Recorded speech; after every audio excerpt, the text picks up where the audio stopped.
We guide you through how to deactivate your Messenger account in 2025 quickly and correctly. Start by opening the Facebook app because Messenger cannot be deactivated on its own. You need to deactivate your Facebook account linked to it. So, tap the menu icon, go to Settings and Privacy, then select Settings, scroll down to Account Center, tap Personal Details, and choose Account Ownership and Control. From here, select Deactivation or Deletion.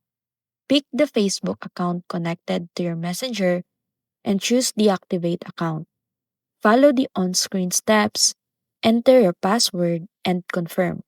Once the Facebook account is deactivated, your Messenger automatically becomes deactivated, meaning people can no longer contact you. If you ever want to reactivate Messenger, just log into Facebook or Messenger again, and your account will instantly come back.